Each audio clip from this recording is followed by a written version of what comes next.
Alright guys, this is like the first, I guess, official video for the channel, you could say.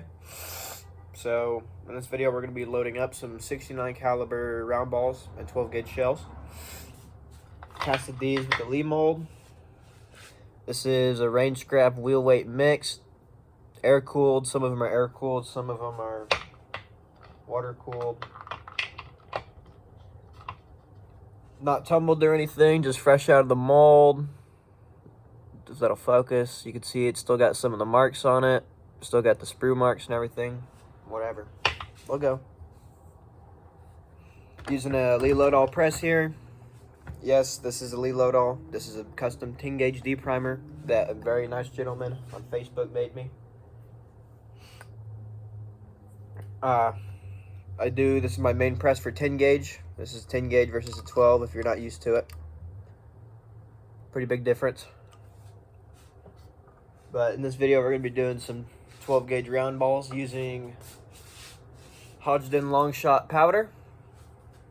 Of course, the round ball I've already showed you. Federal pink top gun holes. I just like the pink holes with the combination of the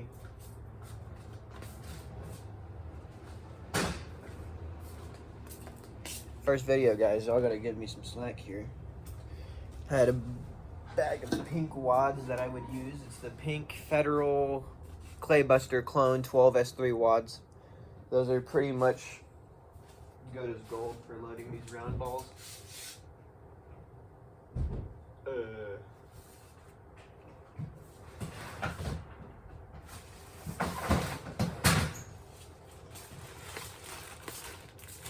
In the box of wads.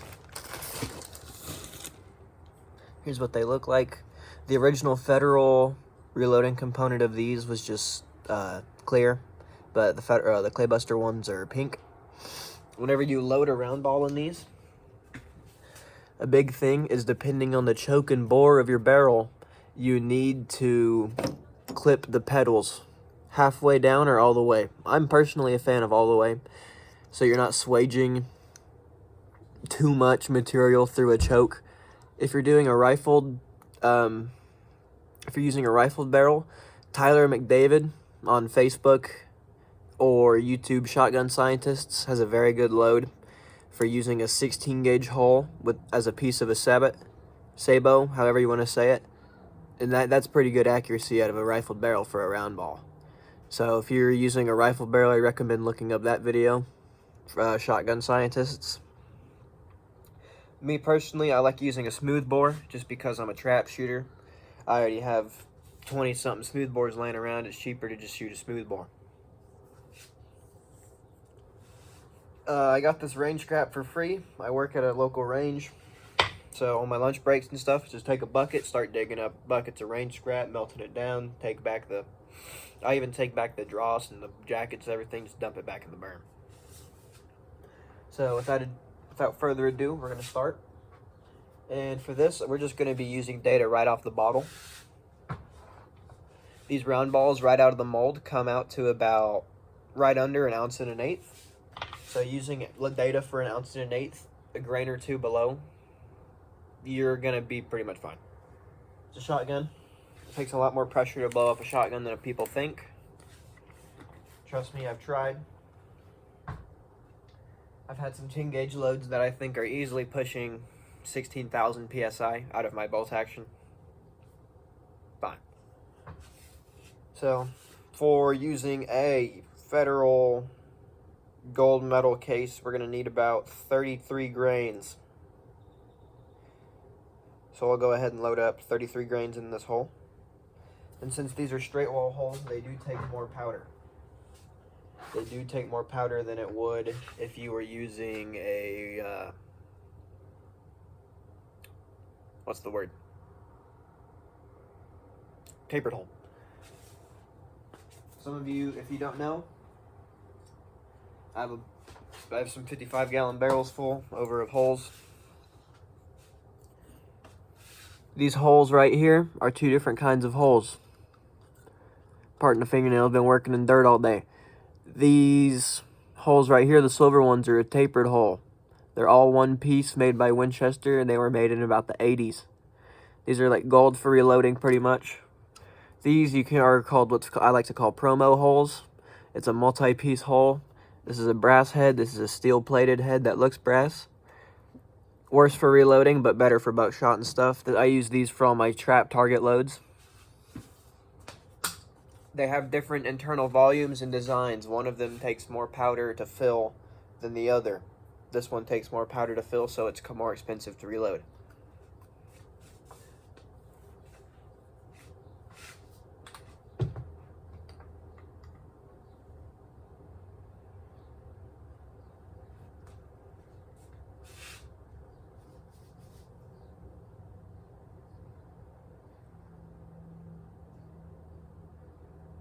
So I'm going to get 37.1 grains into this Federal Top Gun hole.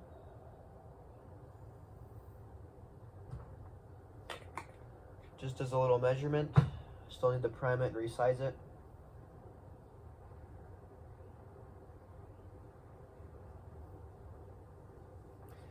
Since I have not shot one of these loads yet, I'm going to load it to, I think, 36.5.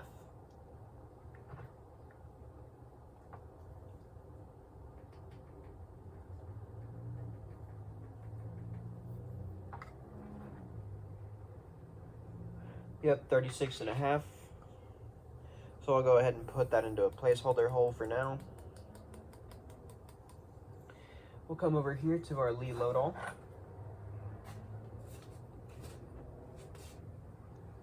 Lee load-all 12 gauge resize ring, 12 gauge hole, slide on into station 1 to deprime and resize. This 10 gauge thing does not interfere with 12 gauge loading at all. The only other modification I've done is taken a 1/2 inch off of the final crimp and wallered it out with a drill bit to allow for 10 gauge final crimping.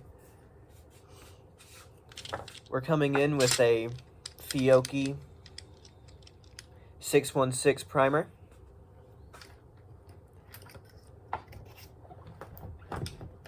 Priming that up.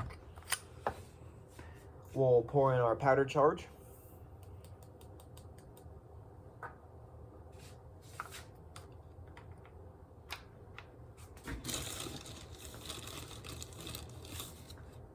Wad.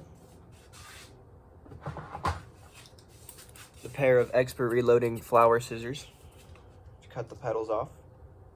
Doesn't need to be perfect, it's a shotgun. And yes, I just let them fly all over the floor. I sweep up my garage at least once a year. Into our shell.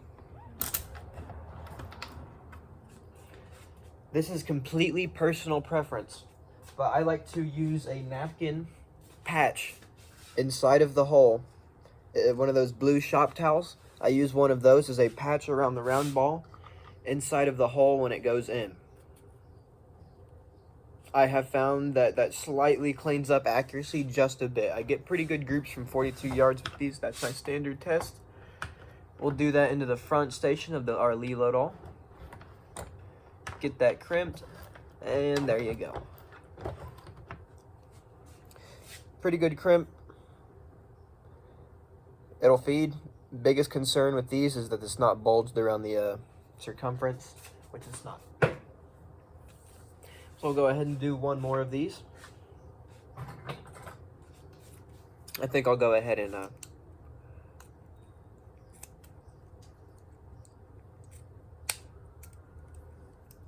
trim the wad pedals. Again, these are the Federal replacement wads by Claybuster. The number is Federal or Claybuster CB211812 12S3 replacement wad. There are some good loads that you can do with for round balls using just what's the word? Like card wads and stuff. I have card wads right here, like fiber wads and such, but I like to use those as fillers for my 10 gauge buckshot rather than what's the word? Wads for 12 gauge loads. I found I get better patterns using them as fillers in 10 gauge than I do 12 gauge wads alone. You need a good amount of choke in your barrel to, when you're using a card wad, at least for target loads. I don't know much about buckshot target like card wads, but whenever you're using shotgun like target loads for skeeter trap, you need a lot more choke than you would using a plastic wad to get that load tighter at the range you're breaking a target at. So I don't know if that's necessarily the same for buckshot. I know whenever I load double lot, there are times when I'll use a plastic wad with the pedals cut off, or like not cut off, but trimmed or even cut off sometimes. And gas seals. Also using the CB3118 12 wad. It's the short-legged orange wad that is good for magnum loads and stuff. There you go. I also use those with 12X gas seals to make a good 12 pellet load, also from Tyler McDavid. But that's really the only time where I used an unpedaled load, is these round balls and that 12 gauge pellet load. Other than that, everything has a wad pedal around it. So I'll probably experiment with in an upcoming video about card wad round balls. I'm just a big fan of round balls.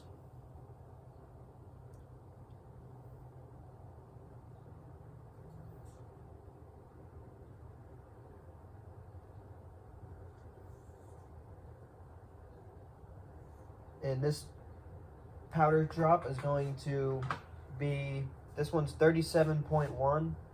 Bottle says 37.1, so we'll back that off to 36.5 again. I just don't like shooting max loads as the first time. Or the first time I'm shooting a load, I do not like shooting max loads.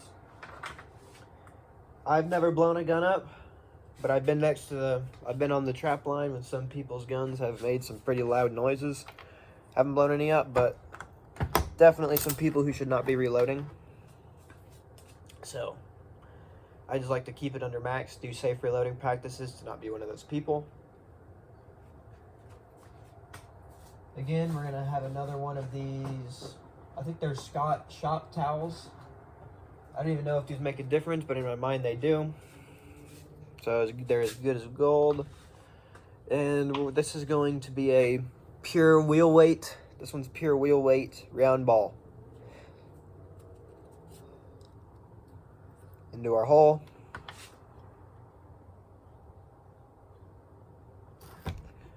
Crimping on our Lee Lodall 8-point crimper. And final crimped. There you go.